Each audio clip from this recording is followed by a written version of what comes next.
फतेहपुर में एक मकबरे को लेकर विवाद बढ़ गया है।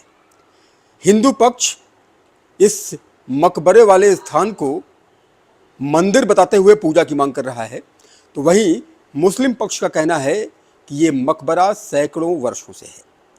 इस विषय को लेकर के हमारे साथ खास बातचीत के लिए मौजूद हैं मेरठ के शहर काजी और मेरठ के नायब शहर काजी।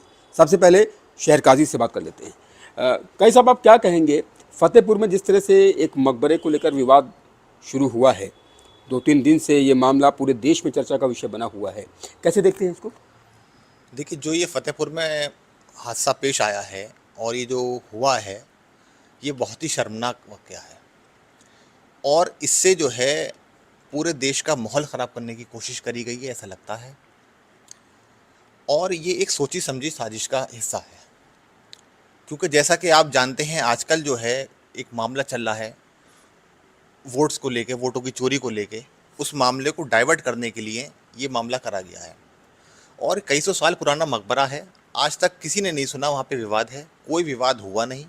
मगर जैसा कि आपने देखा, कल वीडियो में आया, वहाँ का जो है एक जो बीजेपी के जो वहाँ के ज़िला अध्यक्ष हैं, उनकी वीडियो आप सबने देखी कि वो किस तरह से एसएसपी को धमका रहे हैं और डीएम को धमका रहे हैं। और उन्होंने जो है कई सौ आदमियों को लेके वहाँ पे एक हमला किया और पुलिस जो है खड़ी सिर्फ देखती रही। पुलिस ने एक लाठी डंडा उठाने की भी जहमत नहीं करी वहाँ पे। हमें बड़ा अफसोस है इस बात का कि सरकार ने जो है संभल की घटना को जो जस्टिफाई करती थी वहाँ गोली चलाने को, बुलडोज़र चलाने को, कहाँ गई वो? क्या हुआ उसका? वहाँ तो उनसे लाठी भी नहीं उठी, डंडा भी नहीं उठा वहाँ पे जो है, और वहाँ पे आपने गोली चला दी। कहाँ गए वो बुलडोज़र जो योगी सरकार के बुलडोज़र थे? अब तक किसी के घर पे बुलडोज़र क्यों नहीं चला?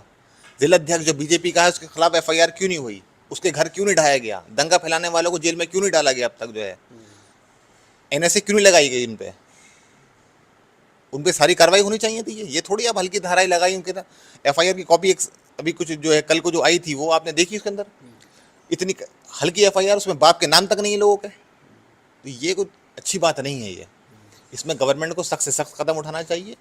और ये जो है समझ लीजिए आप 1992 वाला मामला दोहराने की कोशिश करी गई है, वही तरह के हालात बनाए गए हैं वहाँ पर जो है। फिर हिंदू मुस्लिम के बीच में दरार पैदा करने की कोशिश करी गई है। देश का माहौल अच्छा चल रहा था, सब ठीक चल रहा था, मगर देश का माहौल ख़राब करने के लिए ये घटना को अंजाम दिया गया, जो बहुत ही शर्मनाक है। और हम सरकार से जो है गुजारिश करेंगे इसके अंदर सख्त से सख्त कार्रवाई करी जाए, इनके ऊपर एनएसए लगाया जाए, ज़िला अध्यक्ष को फ़ौरन जो है जेल में डाला जाए बीजेपी का जो है, और बुलडोज़र की कार्रवाई होनी चाहिए फ़ौरन। हिंदू पक्ष का तो ये कहना है कि भाई जो उसका शेप है वो मंदिर जैसा है, उसमें त्रिशूल की आकृतियाँ भी हैं, उसमें तमाम अन्य बातें हिंदू पक्ष की तरफ से कही गई हैं। हर चीज़ में कुछ ना कुछ आदमी देखने वाले को दिखता है, जहाँ देखोगे वहाँ यही चीज़ दिखने लगती है इन्हें। जब कोई मसला उठता है ऐसा जहाँ सरकार गिरती है वहाँ पे इन्हें त्रिशूल दिखने लगता है, मंदिर दिखने लगता है। तो ये सब चीज़ें समझ आने लगी हैं लोगों को। ऐसा नहीं है, कोई हिंदू पक्ष नहीं वहाँ पर जो है। सरकार का कहना है कि भाई मुकदमा दर्ज कर दिया गया है, 10 लोगों के खिलाफ अज्ञात में मुकदमा दर्ज किया गया है, सैकड़ों लोगों के खिलाफ अज्ञात में मुकदमा दर्ज किया गया है, जांच होगी, कार्रवाई होगी, एक्शन लिया जाएगा। 400-500 लोग तो वहाँ खड़े दिख रहे हैं, 150 के खिलाफ अज्ञात का मुकदमा है, ये कैसे हो जाएगा? नामजद आपको पता ही नहीं है वहाँ पे। बड़ी ये तो उसकी सरकार के लिए बड़ी उसकी बात है, शर्म की बात है कि वो आदमी नहीं ढूंढ पा रही है, वो जो है उसे पता ही नहीं चल पा रहा कौन आदमी है, इतनी देर हो गई। और वो कार्रवाई क्यों नहीं करेगी जो संभल में जो करी और उसे उसने जस्टिफाई किया है? जो और जगह करती है उसे जस्टिफाई करती है। क्या वो सिर्फ कार्रवाई मुसलमानों के लिए है? अगर ऐसा है तो सरकार बताए इस बात को जो है, ठीक है। तो क्या कार्रवाई की मांग करते हैं आप? उन पे एनएसए लगना चाहिए और उनके खिलाफ सख्त से सख्त कार्रवाई होनी चाहिए। बुलडोजर कार्रवाई जो करती है सरकार, हर जगह करती है, वो करना चाहिए। योगी जी को दिखाना चाहिए कि हाँ वो कानून सबके लिए एक है। दंगा फैलाएगा उसके लिए सज़ा यही है। ऐसा आदमी है जो भी है उसके खिलाफ भी सज़ा होनी चाहिए, बिल्कुल जो है। बुलडोजर उस पर भी चलना चाहिए। वो पार्टी का मामला नहीं है कि ये जो है क्रिमिनल्स हैं सारे के सारे, ये जो है इनके खिलाफ कार्रवाई होनी चाहिए। कई साहब, आप क्या कहेंगे, ये कितना बड़ा मसला आप मानते हैं? क्योंकि फतेहपुर की घटना की चर्चा पूरे देश में हो रही है, पूरे देश में इस बात को लेकर के बहस हो रही है कि आखिर फतेहपुर में ये वाकया क्यों पेश आया। तो जो वहाँ पर उनको नुकसान पहुँचाया गया है, कब्रों को तोड़ा गया और मज़ार के ऊपर उन्होंने झंडा लगाया। वहाँ पर विश्व हिंदू परिषद और भारतीय जनता पार्टी के लोगों ने बहुत बड़ी तादाद के अंदर, सैकड़ों की तादाद में लोग वहाँ इकट्ठे हुए। ये एक बहुत बड़ी और शर्मनाक अफसोसनाक वाक़या है। सबसे बड़ी अफसोस की बात ये है कि जिस वक्त ये लोग वहाँ पर शर पैदा कर रहे थे, ये इन्होंने मकबरे के ऊपर अपना झंडा लगाया और उसको मंदिर करार दिया। पुलिस वहाँ मौजूद थी और पुलिस उसको देखती रही। अगर पुलिस की मौजूदगी में इस किस्म के वाक़यात होंगे तो हम समझते हैं ये बहुत गलत है, इससे बहुत बड़ा नुकसान होगा। क्योंकि हमारा जो इस वक्त जो एतबार है वो हुकूमत पर है, पुलिस पर है, और हुकूमत और पुलिस इन शरपसंदों के ख़िलाफ़ कार्रवाई नहीं करेगी तो ये मैं समझता हूँ बहुत अफसोसनाक है। क्योंकि हिंदुस्तान के अंदर इस वक्त हिंदू मुस्लिम आपस में इत्तेफाक, इत्तेहाद और मोहब्बत का पैगाम देते हैं। हम सब लोग एक साथ रहते हैं, कहीं कोई ऐसा मसला नहीं है। लेकिन कुछ शरपसंद आदमी, और बल्कि अफसोस की इस बात की कि हुकूमत की पार्टी के ही लोग, जो भाजपा के लोग हैं, वही इस किस्म की हरकत करके हिंदू मुसलमानों के अंदर आपस में नाइत्तेफाक पैदा कर रहे हैं। ये बड़ी अफसोस और शर्म की बात है।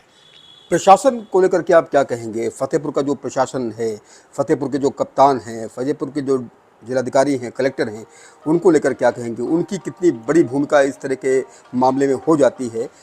जी, ऐसा है कि वहाँ जो कुछ वाक़या हुआ इसमें प्रशासन की बहुत बड़ी चूक है, हकीकत इसमें कोई दो राय नहीं। इसके ख़िलाफ़ हालांकि जो अपोजिशन पार्टियों ने आवाज़ें उठाई हैं, और लखनऊ के अंदर जो ऐवान के अंदर भी इस बात को मसले को उठाया गया, तो इसके बाद अब जो इन लोगों ने गिरफ्तारियाँ की हैं वो सिर्फ 10 आदमी की गिरफ्तारी की, और 150 आदमियों की नामालूम के नाम पर उनके नाम दिए गए हैं। जबकि कई हज़ार आदमी इकट्ठा होकर वहाँ पर उन्होंने हंगामा किया था, और आप 150 के कर रहे हैं, जिससे वहाँ के जो अधिकारी हैं उन पे हमको इस बात का अफसोस है कि उनको जो इंसाफ के साथ काम नहीं कर रहे। उन्होंने जितने लोग वहाँ पर मौजूद थे उन सबके खिलाफ कार्रवाई होनी चाहिए थी, और ख़ासतौर से भाजपा का जो जिलाध्यक्ष है जिसने खुलकर गुंडागर्दी करी है उसको भी उसके खिलाफ रिपोर्ट दर्ज होनी चाहिए थी। उन्होंने उसको रिपोर्ट दर्ज नहीं करी, उसको छोड़ दिया। ये मैं समझता हूँ कि एडमिनिस्ट्रेशन की बहुत बड़ी कमज़ोरी है। एडमिनिस्ट्रेशन पर सब कुछ मुनहसर करता है, और एडमिनिस्ट्रेशन ही अगर इस तरह की ढील देगा तो ये मैं समझता हूँ गैर मुनासिब है। अपने कैमरा सहयोगी प्रेम के साथ उमेश श्रीवास्तव, न्यूज़ 18 मेरठ।